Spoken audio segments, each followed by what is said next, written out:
بسم اللہ الرحمن الرحیم کے بارے میں یہ چند گزارشات پیش کرنے کے بعد اب ہم اللہ تعالیٰ کے نام پر سورہ فاتحہ کی کچھ تفسیر شروع کرتے ہیں۔ یہ سورہ فاتحہ جو قرآن کریم کی سب سے پہلی سورت ہے، کل 7 آیتوں پر مشتمل ہے، اور یہ امتیاز بھی اس سورت کو حاصل ہے کہ قرآن کریم میں سب سے پہلے مکمل سورت جو نازل ہوئی وہی سورہ فاتحہ ہے۔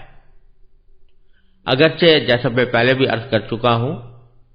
سورہ اقرا بسم ربک الذی خلق کی ابتدائی آیتیں سب سے پہلے نازل ہوئی تھیں،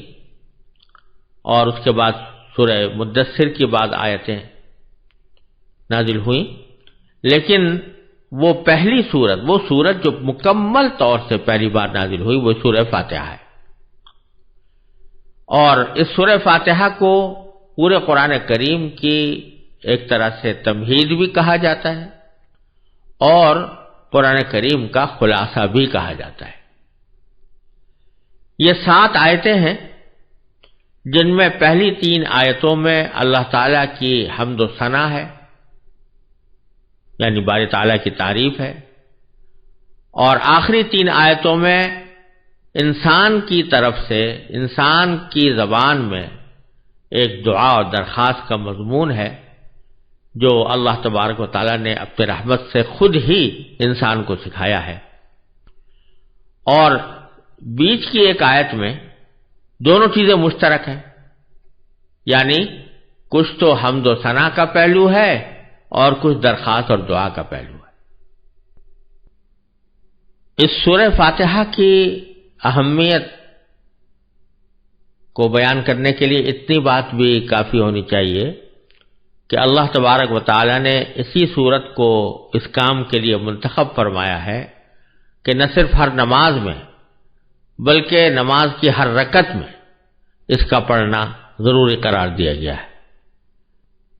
اور ایک حدیث میں نبی کریم سرور دو عالم صلی اللہ علیہ وسلم کا یہ ارشاد ہے کہ لا صلاۃ لمن لم یقرأ بفاتحۃ الکتاب، جو شخص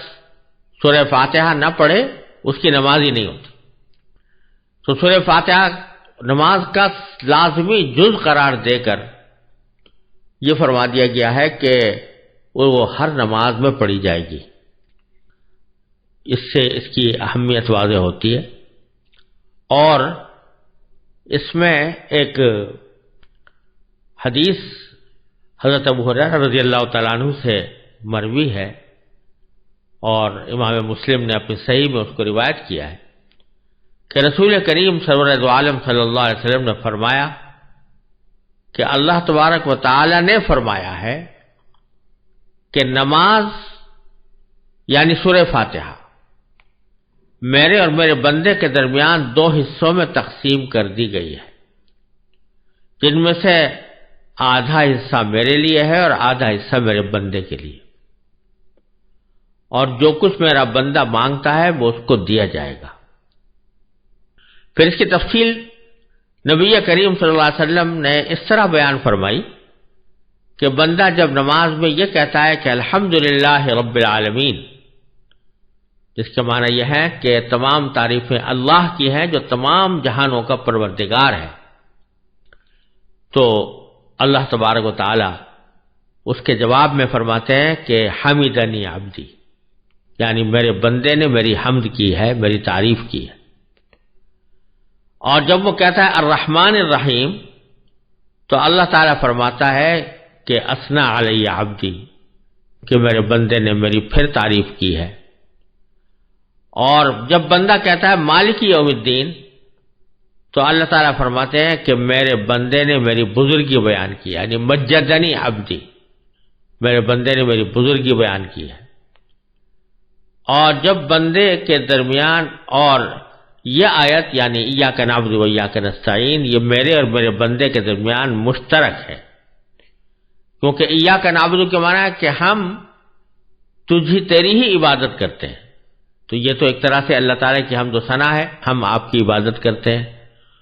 اور دوسرا جملہ ہے ایاک نستعین، جس کے معنی ہے کہ تجھی سے مدد مانگتے ہیں، تو دوسرا پہلو بندے کی دعا و درخواست کا ہے، اس لیے یہ فرمایا گیا کہ یہ میرے اور میرے بندے کے درمیان مشترک ہے، لیکن ساتھ ہی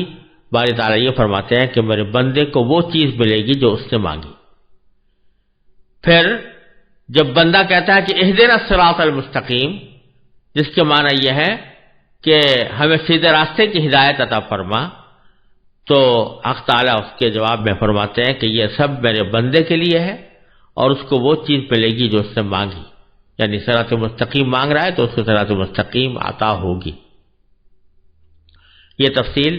صحیح مسلم میں حضرت ابو ہریرہ رضی اللہ تعالیٰ عنہ نے نبی کریم سرور دو عالم صلی اللہ علیہ وسلم سے نقل فرمائی ہے، اور اسی حدیث کی وجہ سے علماء کرام نے یہ فرمایا ہے کہ جب آدمی سورہ فاتحہ کی تلاوت کرے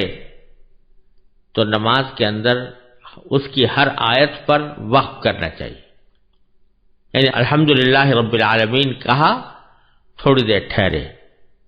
اور تصور اگر یہ کیا جائے کہ اس کے جواب میں اللہ تبارک و تعالیٰ فرما رہے ہیں حمدنی عبدی، یعنی میرے بندے نے میری تعریف کی ہے، تو اور زیادہ بہتر ہے۔ اور اسی طرح جب الرحمن الرحیم کہے تو تھوڑی دیر ٹھہرے، یعنی ایک لمحے کے لیے ٹھہر جائے اور تصور کرے کہ میرے پروردگار نے اس کے جواب میں یہ فرمایا کہ اثنا علی عبدی، یعنی میرے بندے نے میری ثنا کی ہے۔ اور جب مالک یوم الدین کہے تو پھر ٹھہر جائے ایک لمحے کے لیے اور یہ تصور کرے کہ باری تعالیٰ نے فرمایا کہ مجدنی عبدی، میرے بندے نے میری بزرگی بیان کی ہے۔ اور اسی طرح ایاک نعبد و ایاک نستعین اور اہدنا الصراط المستقیم میں بھی، تو ہر آیت پر وقف کرنا زیادہ بہتر ہے۔ اور علماء کرام یہ فرماتے ہیں کہ ایسی یہ بات کوئی اچھی نہیں لگتی کہ ہر فقرے کے جواب میں اللہ تبارک و تعالیٰ کچھ فرما رہے ہوں اور آپ بکٹوٹ آگے بڑھتے چلے جائیں اور ان الفاظ کا یا اس جواب کا کوئی انتظار یا اس کا کوئی موقع آپ نہ چھوڑیں اپنی تلاوت کے درمیان، تو یہ اچھی بات نہیں ہے۔ اس لیے علماء کرام نے فرمایا کہ ہر آیت پر تھوڑا وقف کر کے اس کو پڑھنا چاہیے۔ اب اس سورہ فاتحہ کی سب سے پہلی آیت ہے الحمدللہ رب العالمین۔ اس کا ترجمہ یہ ہے کہ تمام تعریفیں اللہ کی ہیں جو تمام جہانوں کا پروردگار ہے۔ یہ آیت ہے تو چھوٹی سی، لیکن اس کے دو حصے ہیں، ایک میں اللہ تعالیٰ کی تعریفیں بیان کرنے کا ذکر ہے اور دوسرے میں اللہ تبارک و تعالیٰ کی ایک خاص صفت یعنی رب العالمین بیان فرمائی گئی ہے۔ جہاں تک پہلے جملے کا تعلق ہے کہ الحمدللہ، اس کے معنی یہ ہے کہ تمام تعریفیں اللہ کی ہیں۔ حمد کا لفظ عربی زبان میں تعریف کے لیے بھی استعمال ہوتا ہے اور شکر کے لیے بھی استعمال ہوتا ہے۔ یہاں دونوں ترجمے کیے جا سکتے ہیں، لیکن تعریف کا ترجمہ کرنا اس لیے زیادہ بہتر ہے کہ یہ شکر کو بھی شامل ہے۔ تعریف زیادہ عام چیز ہے اور شکر خاص چیز ہے، تو اللہ تبارک و تعالیٰ دونوں کا مستحق ہے، یعنی اس کی تعریف بھی ہونی چاہیے، اس کا شکر بھی ادا کرنا چاہیے۔ لہذا اس کا جب ہم ترجمہ تعریف سے کریں گے تو اس میں شکر خود بخود شامل ہو جائے گا، اور شکر خود بخود اس درجہ شامل ہو گیا ہے کہ الحمدللہ کا لفظ یہ اللہ تعالیٰ کا شکر ادا کرنے کے لیے ایک مشہور فقرہ بن چکا ہے، اور عام حالات میں بھی جب آدمی اللہ تعالیٰ کا کوئی شکر ادا کرتا ہے تو الحمدللہ کہتا ہے۔ اس میں الحمد میں جو الف لام ہے اس کے بارے میں علماء کرام نے عربی زبان کے قواعد کے لحاظ سے اس کا ترجمہ کیا ہے کہ تمام تعریف۔ الحمد ویسے تو مفرد کا لفظ ہے تعریف، لیکن جب الف لام اس پر داخل ہو گیا تو اس کا ترجمہ یا اس کا مطلب علماء کرام نے تمام تعریفیں کیا کہ تمام تعریفیں اللہ کی ہیں۔ یہ ایک عجیب اور عظیم حقیقت کی طرف اشارہ ہے،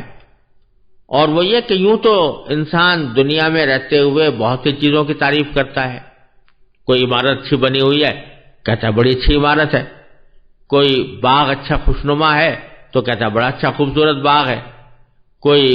جنگل ایسے خوشنما نظر آتا ہے تو کہتا ہے بھائی بڑا دل فریب جنگل ہے. کوئی پہاڑ کے مناظر اچھے نظر آتے ہیں تو کہتے ہیں بڑے دل فریب مناظر ہیں. تو تعریفیں تو دنیا میں بہت ساری ہوتی رہتی ہیں، مختلف چیزوں کی ہوتی رہتی ہیں، لیکن یہ جملہ اس طرف توجہ دلا رہا ہے کہ جو بھی دنیا میں تعریف کی جائے، کسی بھی چیز کی تعریف کی جائے، حقیقت اگر دیکھو تو وہ اللہ تبارک و تعالیٰ کی ہی تعریف ہوگی. وجہ اس کی یہ ہے کہ جب آپ کسی چیز کی تعریف کرتے ہیں تو حقیقت میں وہ اس کے بنانے والے کی تعریف ہوتی.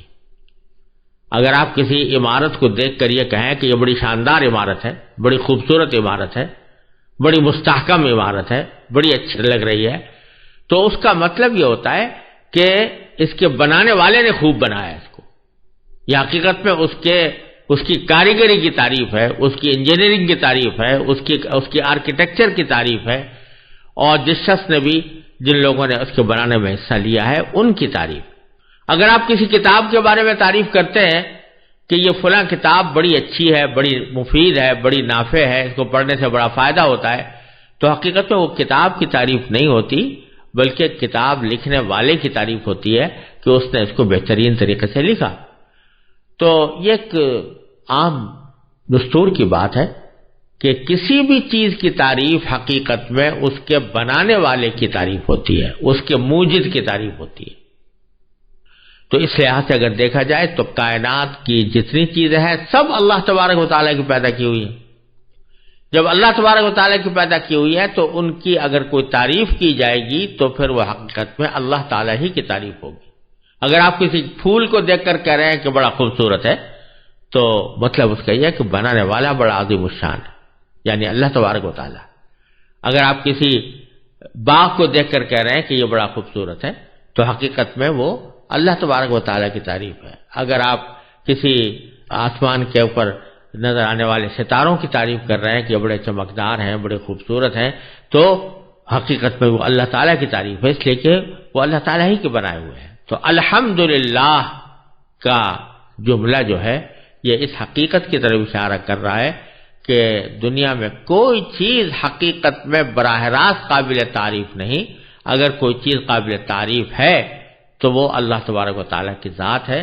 اور اسی کی طرف تمام تعریفیں لوٹتی ہیں. یہ معنی ہوئے الحمدللہ. اور پھر جو اگلا جملہ ہے کہ جو تمام جہانوں کا پروردگار ہے، رب العالمین، تو اگر غور سے دیکھو تو یہ پہلے جملے کی دلیل ہے. الحمدللہ کے معنی ہوئے تمام تعریفیں اللہ کی ہیں، رب العالمین اس کی دلیل ہے. کیوں ہے؟ اس لیے کہ وہی پروردگار ہے تمام جہانوں کا. تمام جہان اسی کے پیدا کیے ہوئے ہیں، نہ صرف پیدا کیے ہوئے ہیں بلکہ ان کی پرورش وہی کر رہا ہے. ایک تو ہوتا ہے پیدا کرنا اور ایک ہوتا ہے اس کی پرورش کرنا. پرورش کرنے کے معنی یہ ہوتے ہیں کہ ہر زندگی کے ہر لمحے میں اس کو جس چیز کی بھی ضرورت ہے وہ مہیا کی جائے. تو رب العالمین کے معنی یہ ہوئے کہ اللہ تبارک و تعالی نے تمام جہانوں کو پیدا بھی کیا ہے اور پیدا کرنے کے بعد ان تمام جہانوں کو جس جس چیز کی ضرورت ہوتی ہے اس چیز کی فراہمی کا ذمہ بھی اللہ تعالی نے خود لے رکھا ہے اور وہی چیز اس کو پہنچائی جاتی ہے، جس کو قرآن کریم میں دوسری جگہ فرمایا وَمَا مِن دَابَّةٍ فِي الْأَرْضِ إِلَّا عَلَى اللَّهِ رِزْقُهَا يَعْلَمُ مُسْتَقَرَّهَا وَمُسْتَوْدَعَهَا، کہ زمین میں کوئی چیز ایسی نہیں ہے، کوئی حرکت کرنے والا کوئی جانور ایسا نہیں ہے کہ جس کا رزق اللہ نے اپنے ذمے نہ لے رکھا ہو، اور وہ رزق اس کو پہنچاتا ہے، اسی جگہ پہنچاتا ہے. تو رب وہ ہے کہ جو اس کے مصلحت کی خاطر اور اس کی حکمت کی خاطر اس کو فائدہ پہنچانے کے لیے اس کی خیر خواہی کے پیش نظر ایسے اقدامات کرے جس کی اس کو ضرورت ہے. تو باری تعالیٰ تمام کائنات کے لیے، تمام جہانوں کے لیے وہ یہ اسی طرح کی تربیت فرمانے والے ہیں، اور جو ذات اس طرح تربیت فرما رہی ہو تو ظاہر ہے کہ تعریف کی سزاوار اور اس کی اصل مستحق وہی ہے. اس لیے فرمایا گیا کہ تمام تعریفیں اللہ کی ہیں جو تمام جہانوں کا پروردگار ہے۔ اور عالمین کا لفظ جو یہاں پر استعمال کیا گیا ہے، جہانوں، یہ جمع عالم کی ہے، عالم جہان کو کہتے ہیں۔ بظاہر تو ہمارے نظر میں یوں محسوس ہوتا ہے کہ یہ ایک ہی عالم ہے جو ہمیں نظر آ رہا ہے، ایک ہی دنیا ہے جو ہمیں نظر آ رہی ہے، لیکن قرآن کہتا ہے عالمین، تمام جہان، جس سے معلوم ہوتا ہے کہ اس کائنات میں صرف یہ عالم نہیں ہے جو ہم اپنی آنکھوں سے دیکھ رہے ہیں، بلکہ اور بھی بہت سارے عالم ہیں۔ تو اس میں جمادات، جمادات کا عالم، نباتات کا عالم، حیوانات کا عالم، وہ تو اپنی جگہ پر ہے ہی، لیکن اس سے آگے فضا کا عالم، خلا کا عالم، ستاروں کا عالم، سیاروں کا عالم، اور پھر ان تمام آسمانوں سے ماورا ملائے اعلیٰ کا عالم، اور اسی طرح نیچے چلے جائیے تو زمینوں کا عالم، زمینوں کی تہوں کا عالم۔ ہر چیز ایک مستقل کائنات ہے، ہر چیز ایک مستقل عالم ہے، اور فرمایا یہ جا رہا ہے کہ پروردگار اللہ تبارک و تعالی ان سب کا پرورش کرنے والا ہے اور ان سب کا پروردگار ہے۔ یہ معنی ہے